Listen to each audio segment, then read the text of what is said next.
Assalamualaikum warahmatullahi wabarakatuh. Ini Omil Masri menjumpai Anda dalam media Suara Palu Podcast. Di siang hari ini kita berlokasi di Gedung Juang, Kota Palu, tepatnya di depan Taman Nasional. Dan kali ini, seperti venue-nya, hari ini kita akan ngobrol dengan seseorang yang spesial juga, orang yang begitu banyak menghabiskan waktunya untuk menelisik sejarah masa lalu, menelisik hal-hal yang perlu ditelisik di Kota Palu. Ada Kak Anto di sini. Halo, Kak Yomil. Berin Bakareba. Alhamdulillah Kak sehat. Kak Anto gimana, sehat ya Kak? Belo bau takelo. Oh, belo bau utakelo. Itu makanan favorit saya. Setiap hari saya setelah olahraga pasti makan sayur kelor. Kailinism. Iya, Kailinism. Nah, teman-teman, kali ini di episode yang menurutku spesial karena kita akan membahas hal-hal yang mungkin saja jarang dibahas oleh teman-teman kita di Palu maupun generasi Z saat ini. Kita akan membahas tentang sejarah. Ya. Nah, kebetulan Kak Anto ini adalah salah seorang pegiat sejarah. Saya tadi sudah perkenalkan di awal, beliau banyak menghabiskan waktunya untuk menelisik hal-hal yang berbau sejarah, peninggalan sejarah di Kota Palu. Sampai akhirnya beliau ini membuat komunitas yang namanya komunitas Historia. Kak Anto mungkin bisa dicerita seperti apa komunitas Historia? Saya kira tadi Kak Yomil bilang saya mau jadi manusia prasejarah. Menarik Kak Yomil. Jadi sebenarnya Historia ini sebenarnya kan kegelisahan kawan-kawan. Kawan-kawan waktu itu yang sedang berstudi di luar Sulawesi Tengah, kemudian diperhadapkan dengan keadaan di sana yang orang-orang di sana itu kekeh menjaga budayanya, sejarah budayanya. Nah, awalnya kan kawan-kawan ini berinteraksi dalam media sosial platform Facebook waktu itu 2015 Agustus tanggal 2 kalau saya tidak keliru. Nah, dari situ kawan-kawan sekira 1-2 tahun akhirnya bersepakat untuk kopi darat. Kopi darat. Komunitas kali ya dulu kopdar itu ya sudah ketemulah di situ akhirnya bersepakat untuk membuat satu komunitas, bergabung dalam satu komunitas yang namanya komunitas Historia. Awalnya itu agak bingung apakah mau jadi dulu skopnya Kota Palu saja atau mau luas. Akhirnya kita bersepakat di Sulawesi Tengah karena ada juga kawan-kawan yang dari Poso, yang dari Toli-Toli, dari Luwuk yang tertarik untuk belajar sejarah. Iya. Dan akhirnya itu jadi komunitas Historia Sulawesi Tengah KHST. Begitu Kakak Yono. Jadi komunitas Historia ini memang awalnya dari keterpanggilan teman-teman yang kegelisahan di luar, kegelisahan mereka melihat masyarakat yang mereka temui mungkin di Jawa tetap menjaga budaya mereka. Finally terbentuklah komunitas Historia yang dulu awalnya dari grup Facebook Kalau saya salah saya masuk di grup itu kalau tidak salah di grup Facebook. And then pada akhirnya melakukan pertemuan kopi darat, pada akhirnya terbentuklah komunitas Historia. Nah, Kak Anto, untuk komunitas Historia sendiri apa saja yang sudah dilakukan di Palu? Sejak 2015 kami terbentuk, itu yang paling saya ingat adalah ketika kami menemukan berita tentang bencana di Teluk Palu.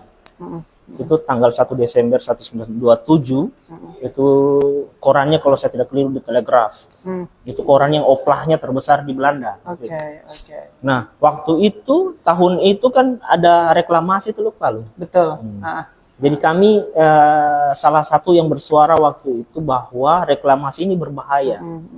Tolong dipikirkan ulang karena kita mempunyai sejarah kebencanaan yang di tanggal 1 Desember. Di Palu.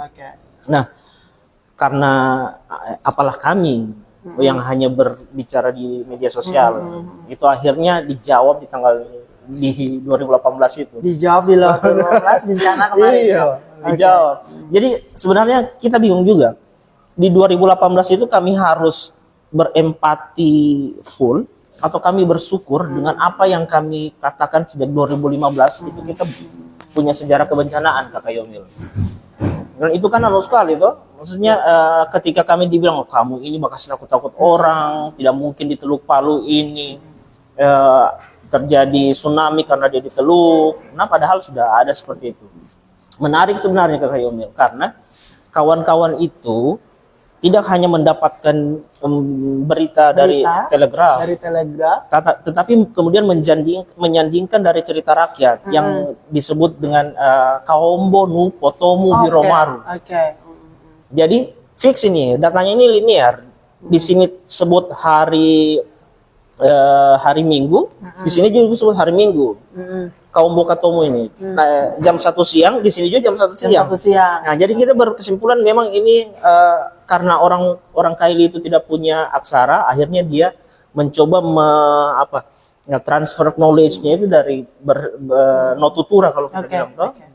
Jadi apa namanya, teman-teman dari Historia ini berusaha mengumpulkan cerita-cerita masa lalu, merawat ingatan ya. Apakah soal bencana, budaya, soal sejarah, apakah tentang silsilah keluarga kerajaan pernah tinggal di Palu dan apa yang sudah mereka lakukan. Nah, Kanto, untuk komunitas Historia ini kemarin kan kita sudah terkena bencana. Apa yang teman-teman komunitas Historia lakukan untuk terus merawat ingatan kita tentang kebencanaan? Tadi juga sudah sempat dijelaskan bahwa di Teluk Palu itu punya riwayat kebencanaan yang terjadi beberapa kali. Apa yang dilakukan oleh teman-teman untuk menjaga itu? Kalau kita harus sekarang mulai menuliskan itu. Karena di masanya orang tuanya kita hanya berupa tuturan, kita harus istilahnya transliterasi ya. Jadi ditransliterasi dari cerita ke tulisan berbentuk buku. Iya, kalau kami sebenarnya karena latar belakang kami ini berbeda-beda kan. Seperti saya di pegiat literasi juga, ada teman yang di wartawan, ada teman di ASN. Jadi tidak secara metodologis dia tidak bisa disebut sebagai suatu buku sejarah. Karena buku sejarah itu mempunyai metodologi sendiri. Akhirnya kami itu bersepakat dia masuk ke cerita rakyat. Cerita rakyat yang sebenarnya terjadi tapi ada hiperbolis lah. Dan itu akhirnya dituliskan dalam 2 buku. Dalam 2 buku. Kebencanaan di Kota Palu dan kebencanaan di Donggala. Berarti bukunya sudah ada ya, Kang? Sudah. Nah, terus untuk komunitas Historia sendiri, kita kan sudah melakukan banyak nih, ada diskusi, ada kegiatan-kegiatan sosial juga yang dilakukan dalam proses merawat ingatan itu. Di Palu ini kan banyak sekali anak-anak muda, teman-teman Gen Z, teman-teman milenial. Bagaimana teman-teman Historia melakukan pendekatan kepada 2 generasi ini untuk terus merawat ingatan itu? Saya suka pertanyaannya ke Kak Yomil ini. Ini salah satu budayanya kita, budaya tenda itu. Jadi ke Kak Yomil, pertama kita itu selalu berbicara tentang momentum. Kan dari 1 tahun ini kita punya momentum ya. Ada umpamanya hari ini hari buku, hari arsip. Hari ini hari arsip. Karena 17 itu hari buku. Betul. Hari Perpustakaan Nasional, hari tanggal 18 Mei itu hari kearsipan, hari arsip. Nah, di momen-momen itu kami kemudian karena sebagian teman-teman itu sudah melalui proses digitalisasi. Jadi cerita-cerita arsip-arsip itu sudah kemudian didigitalisasi. Nah, itu dipublikasi dalam media-media kekinian, kira-kira gitu. Yang 88, yang berapa detik ya, kira-kira reels lah, kira-kira. Dibuat reels ya? Dibuat reels. Nah, itu kemudian di momen-momen tertentu dipamerkan. Ya, seperti hari ini di Gedung Juang, kawan-kawan memamerkan. Biasanya juga ada touring, walking tour ya. Walking tour. Jadi kita langsung di TKP-nya bercerita tentang sejarahnya, langsung Kakak. ke tempat terjadi sejarah. Kayak di Gedung Juang kita bicara tentang pendirian, siapa yang bangun, kemudian apa hubungannya dengan lapangan yang dulu disebut Honbu di depan Gedung Juang, gitu, dan seterusnya. Besok kita ini hari Minggu tanggal 19 mau walking tour juga. Besok ada walking tour. Ada walking tour. Jadi kalau Kakak Yomil mau gabung-gabung, bisa. Kemon. Karena kita besok itu berakhirnya di titik akhirnya tuh di Toko Nadoli. Di Toko Nadoli. Toko Legend toh. Jadi kegiatan walking tour itu akan dilakukan di sini startnya atau tidak, gimana? Karena terima kasih juga untuk pemerintah Kota Palu kemudian sudah menata gedung serbaguna itu toh. Akhirnya itu mungkin kami sudah lama untuk bermimpi sebenarnya itu menjadi ruang terbuka yang bisa dinikmati yang bisa oleh dinikmati. orang. Akhirnya diperbaiki oleh pemerintah Kota Palu. Terima kasih pemerintah Kota Palu. Terus bisa dinikmati oleh teman-teman juga. Iya. Oke. Ya, itu poinnya kami itu bahwa pemerintah Kota Palu ini sebenarnya di atas keterbatasan ya tetap mengupayakan untuk pelestarian.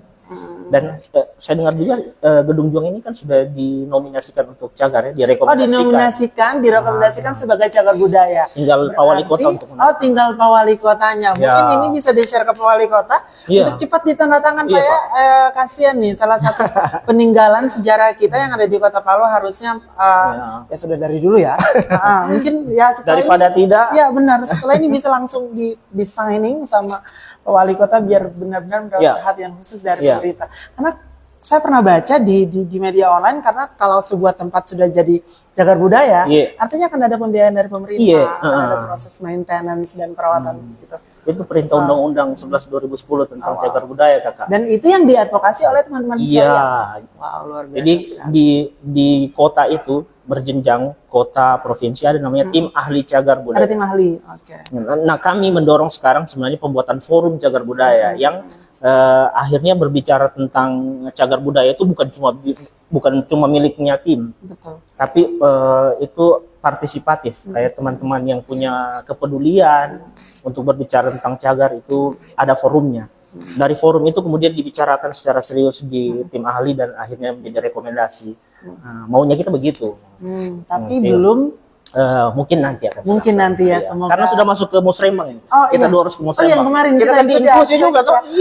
Iya. Baik. Menarik sekali perbincangan kita hari ini seputar sejarah dan dari teman-teman komunitas Historia bahwa besok itu akan ada walking tour. Teman-teman yang mungkin sedang menonton podcast ini mungkin bisa ikutan besok.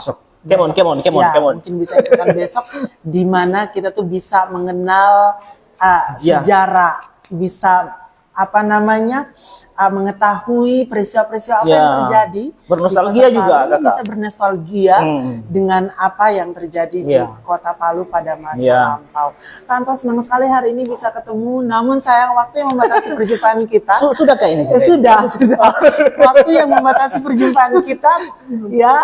Sampai bertemu di lain waktu. Terima kasih teman-teman dari media Suara Palu Podcast. Terima kasih, Tabe.